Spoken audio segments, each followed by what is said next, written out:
আমরা আজকে এমন এক ব্যক্তির সাথে আপনাদের পরিচয় করে দিব যিনি বড়াই চাষে সফলতা পেয়েছেন। চাচা, আপনার নাম কি? সাখাওয়াত হোসেন।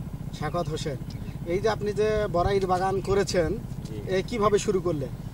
চারা আগে লাগাইছি ভাই। কি মাসে লাগাইছেন? চৈত্র মাসে। চৈত্র মাসে। এই কতখানি জমির মধ্যে লাগাইছেন? 6 বিঘা। 6 বিঘা জমি। কতটা চারা লাগছে? 750।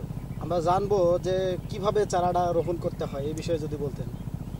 চারা তো এখন ওরা কৃষি মনে করে যারা চারা নার্সারি করে তারাই করে, ওখান থেকে আমরা কিনে আসি, আনার পর জমি চাষ করার পর গর্ত করার পর গাড়ি।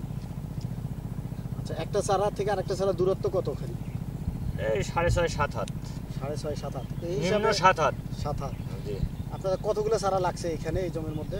750। 750। জি। জমি কতখানি আছে আপনার? 6 বিঘা। 6 বিঘা। এই 6 বিঘা জমিতে মোট চারা লাগছে তাহলে কতটা? 750। 750। জি। 750 চারা আজ পর্যন্ত এতটুকু হয়তো বড়াই ধরা পর্যন্ত কত টাকা খরচ পড়ছে অনুমানিক? লাখ দুই হবে আর কি, 1.5-2 লাখ টাকা হবে। 1.5-2 লাখ টাকা হবে। এ পর্যন্ত বড়াই বিক্রি করছেন কত টাকা? এ যাবৎ মানে 6-7 লাখ টাকা বিক্রি করছি। 6-7 লাখ টাকা। 7 লাখের মতো হবে। তাহলে আপনার এর থেকে ভালোই লাভবান হয়েছে। জি।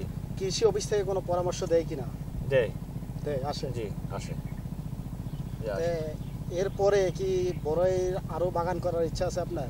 জমি পেলে আরো ইচ্ছুক আছে, তো করবো। যে যত দূর সাধ্য তত দূর, মনে কর যতদিন করতে পারবো ততদিন করবো। যতদিন করার ততদিন করবে। জি। আর কতদিন পর্যন্ত এই বড়াইটা থাকবে আপনার? আর ধরো মাসখানেক থাকবে। মাসখানেক থাকবে। জি।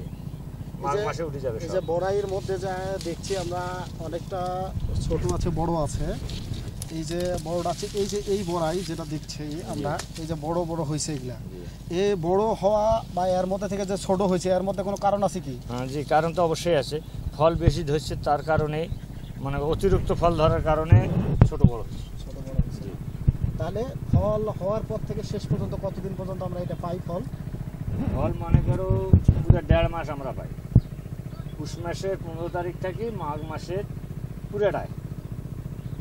তাহলে এর থেকে মানে এই আবাদ করে মানুষ স্বাবলম্বী হতে পারবে? জি, পারবে। সেটা উদ্যোগ থাকতে হবে, বড় দিনে 24 ঘন্টা থাকতে হবে। ঠিক আছে, ধন্যবাদ।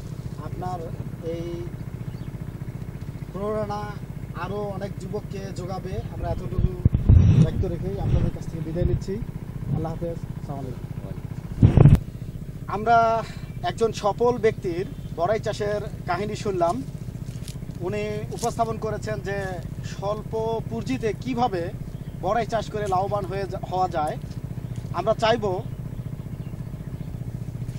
যারা কৃষি পতিত জমি আছে, এই কৃষি পতিত জমিটাকে কাজে লাগিয়ে এই থেকে শিক্ষা নিয়ে সহজে বড়াই চাষ করে স্বাবলম্বী হতে পারবে, এমনটাই আশা।